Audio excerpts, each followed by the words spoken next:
دا ورور سوال کړی دی چې ما منښته کړې وه چې زه به د نن نه بعد فحش ویډیوګانې او تصویران نه ګورم، خو بیا څه وخت بعد چې دی ما یو تصویر یا یو ویډیو مې وکته نو اوس به زه څه کوم؟ جواب د دې مسلې هغه دا دی، اول خو دا یاده کوي ګناه داسې مه پرېږده چې ته منښته کوې نو د هغې د یرې نه ځان د ګناه نه منع کوې، یعنی که ما ګناه وکړه نو زه به بیا داسې وکړم. دی اوس ځان یری د ګناه نه، په څه یری؟ په منښته. داسې مه کوه، داسې مه کوه، ته ځان د ګناه نه په دې منع کړه چې دا ستا رب په تا باندې منع کړې ده، او بیا به دې سره عادت شي سړی چې یو پیر وکړو بیا بل پیر بیا بل پیر. قرآن کې ګوره الله دا خبره ذکر کړې ده سورة النور کې د منافقانو باره کې، الله وی واقسموا بالله جهد ایمانهم لئن امرتهم لیخرجون. دا منافقان قسمونه خوري مضبوط چې ای پیغمبره که تا مونږ ته ووایي چې جهاد له ځو مونږ به درسره ځو، قسمونه خوري قسمونه. الله څه وایي؟ مقصد دلته دی زمونږ قل ورته ووایه لا تقسموا، قسمونه مه خورئ، طاعة معروفه، خبره منئ د الله او د الله د پیغمبر په ښایسته طریقې سره بغیر د قسمونو نه. دا تاسو چې قسمونه خورئ خو چې چل دی که نه، و قسم ته څه ضرورت دی؟ زمونږ دی په الله قسم وي چې مونږ به یې کوو، زمونږ دی الله وایي قسمونو ته څه ضرورت دی؟ د الله او د الله د رسول چې منئ په ښایسته طریقې سره یې منئ، قسمونو ته به یې کې ضرورت نشته. چې دینداري کې او ځان د ګناهونو نه منع کوې نو په قسمونو او په منښتو ځان د ګناهونو نه مه منع کوه. ځان د ګناه نه منع کوې، په دې ځان منع کوه چې عرش باندې یو رب دی هغه دې ته منع کړی او هغه تا ګوري. ته چې فحش ویډیو ګورې، ته چې فحش تصویران ګورې، ته چې پردو جنکو سره خبرې کوې، ته چې هر څه کوې، دې ټیم کې هغه الله تا ګوري، ستا اوري، د ګناه نه ځان منع کوه. نو اول خو دا خبره یاده کوي چې ضرورت نشتی چې ته ځان د ګناه نه منع کوې په منښته سره. دا غوره طریقه نه ده، لکه موږ دا نه وایو چې دا حرام دي، خو موږ وایو دا غوره طریقه نه ده. موږ د الله بندګان یو او چې الله موږ ته څه ویلي چې مه کوو موږ به یې نه کوو، هغې کې منښتو ته ضرورت نشته. دویمه دا مسله یاده کوي غلط فلمونه او غلط تصویران، دا داسې ګناه ده که نه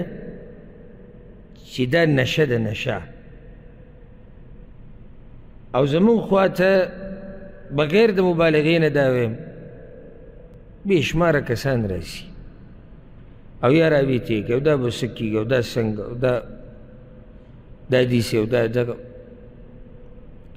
د دې نه منع کېده. دا ډېر ګران کار دی، مګر په توفیق د الله سره چې کله د یو سړي اراده پخوي که نه او د الله نه یېرېږي نو هغه ترې منع کېدی شي.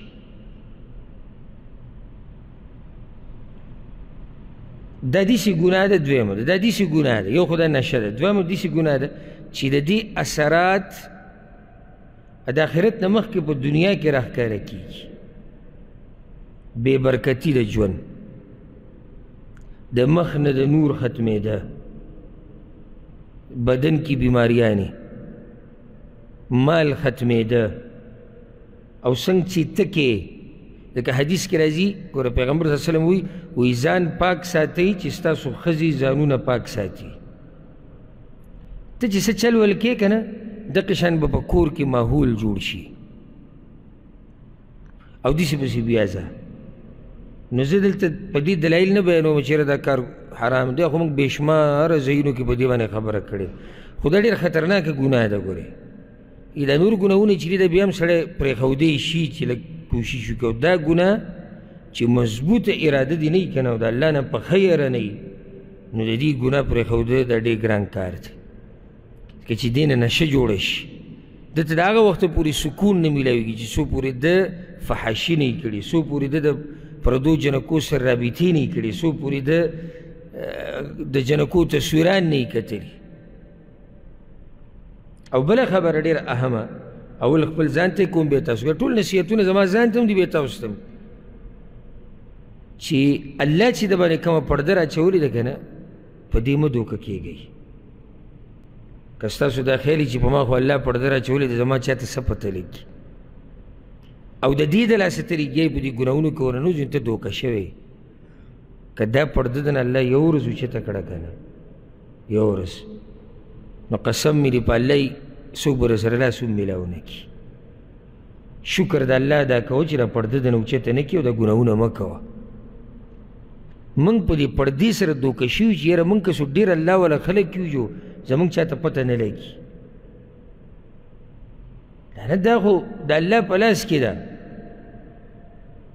داسې دا پرده د انسان نه اوچته کړي چې دنیا ته دې څه ښکاره کړي تپوس یې مه کوه نو په دې مه دوکه کېږي چې یاره په ما پرده پرته ده بله خبره د دې مخلوق نه چې څومره حیا کوي او یریږي که نه د دې نه زیاته او زیاته او زیاته د هغې الله حقدار دی چېرې موبایل کې دا شی اکثر به کې داسې چې مجلس کې کښېني دا زر به پکې تلاوت ولګوي او داسې ځان به تقوادار کړي او ځان به ښه سړی کړي او ځان به موږ خو یو پکې دا ګورو او موږ دغه ما پرېږده او بل پرېږده او بل پرېږده موږ ته که د هر څه پته ولګي جدا خبره ته د الله نه شرمېږي او ځکه ما څو څو پیرې د ملګرو ته دا خبره کړې ده چې را بعض کسان پکې د موبایل دا هسټري زر ډیلیټ کړي چې دا څوک وینه نه بې سواله څوک چیک نه کړي چې تاریخ راوباسي چېرې ده څه څه کتلي دا هسټریانې پرېږده که دا راوځي هم د دنیا شرم دی لږ شرم دی کومه هسټري چې د الله سره پرته ده هغه به څنګه ډیلیټ کړي د هغې به څه کړي او چې هغه الله راښکاره کړي د قیامت په ورځ د ټولو مخلوقاتو مخکې د هغې سره به څه کړي هغه شرم سره به څه کوي نو دا یعنې د یو انسان کچه سوچ دی چې مخلوق او مخلوق پرېږده د دې مخلوق د خالق نه حیا وکړه درېیمه خبره چا چې منښته وکړه چې زه به دا کار نه کوم او بیا یې هغه کار وکړو نو دی به اوس دوه کاره کوي اولنی کار دا دی چې دی به توبه وباسي بیا ځکه چې دی په ګناه کې واقع شو دویم کار په ده باندې دا دی چې ده دا منښته پوره کړې نه ده ماته کړه هغه منښته نو په ده باندې د قسم کفاره ده ځکه یا منښته یو قسم قسم دی او د قسم کفاره څه ده لسو مسکینان له خوراک یا کپړې نه مری ازادول لسو کسان له خوراک لسو کسان له جامه که د دې طاقت نه وي بیا 3 ورځې روجې که د دې طاقت نه وي بیا 3 ورځې روجې والله اعلم